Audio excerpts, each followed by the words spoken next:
structure. Talk about my forwards head in a swivel, being patient in the press. They're trying to force the pass, so they got to be patient and force the passing lane for their mids and backs intercept, and they're going to make themselves big.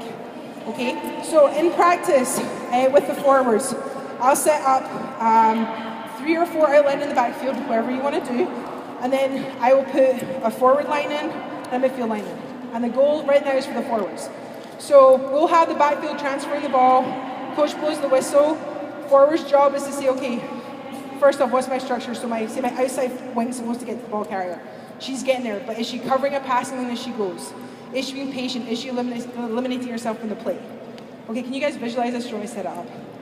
I can tell you're a visual person. Or I can use my board, because I don't have that much time. So, can everybody see the really small board that I brought? So, imagine that X's are going this direction, just so we've got a bigger board space. So let's say this team's outlined with four in the back, okay? And we'll give them 3 mids too, so they've got players out there too. And then set up, simply with 3 forwards, and I'll put 3 mids in here. Okay, so these 4 will be passing the ball around. Okay, coach blows the whistle.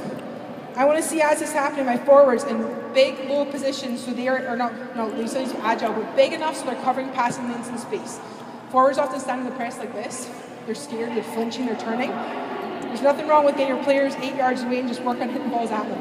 And they've got to block out the pass, especially your forwards. Okay, so as it's happening, they're in good space and awareness. They're listening to their midfield behind telling them what to do, and they're working on not just pressuring the ball carrier, but covering that passing lane back to goal. Okay, so I don't want to see this forward completely flat with the side back, giving up the inside line. Okay, I'll work on this forward holding the inside line, as well as getting pressure and getting their head down.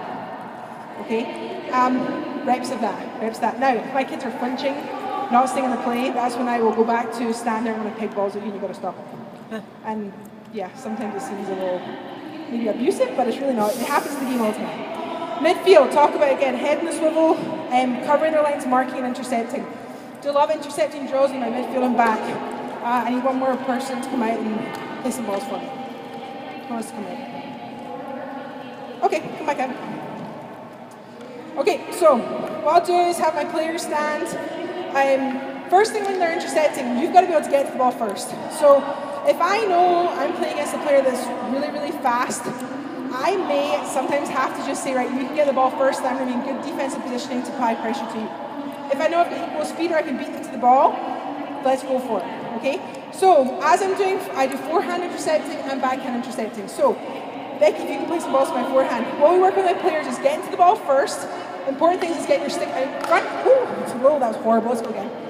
Get your stick out in front and get away from your feet. So as I'm trying to intercept, yep, I have sticks in front and I'm here, and I'm just going to bump it out in front and step into the ball. I'll work on bumpy balls, hard balls, sweeps, hits, whichever. They've got to work on that. Now with it too, I'll play balls really far out of their reach and we work on right hand reach. Okay? I tell my players all the time, right hand, you've got an extra 5 or 6 inches. Yeah, and you can reach with it. So I'll sometimes really challenge them outside their reach. Doesn't matter in grass or turf, as it's coming, you're going to shift right hand, sometimes you're going to go right hand to intercept the ball. Okay? On the backhand, there's 2 schools of thought. One, I'm just trying to get the ball, touch it, get out the play. So if that's the case, it's on my back stick. I'm trying to just get a touch on it somehow and even get it off the sideline, okay? Or I can work on intercepting it on my back stick using the toe of my stick, or get my hands across. So as it's on my outside, I come here and I'm trying to bump it forward with the toe of my stick, keeping it in bounds and then having a pass. Or I want to get my forehand across, yep. So it's here and I'm trying to get my feet around so I can touch the ball and intercept. But it's good to just do reps of that, because with our system and how we play, I want my mids and backs to intercept a lot. Okay? Thank you. With my backfield, marking, intercepting, forcing to the low angle, most predictable shot, and stepping up and out. So in a circle, trying to make a tackle outside the circle edge. Footwork, always key. Being active and ready to go.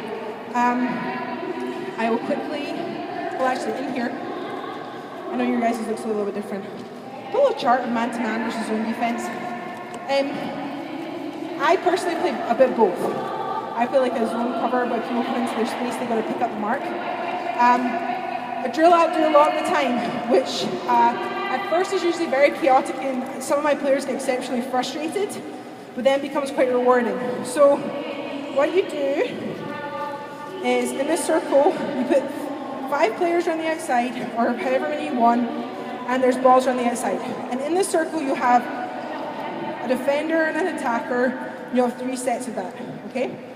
What I do is I tell my defenders, your goal is to step up, intercept, get the ball first, while being in the correct line for marking if they get the first touch, okay? Does that make sense to everybody? Attackers, they're trying to score. All I'm telling them is you need to get the ball first, you need to win the battle, you need to score a goal right now, okay? So these 5 players, they'll be passing, they can skip past, they can do whatever they want. As soon as the whistle blows, let's say so this player, she is trying to connect with an attacker, okay? She can move a little bit, she can track a little bit with the ball, but I don't want them to I don't want them to track and take a shot, they're trying to find the pass. It's amazing what you'll see.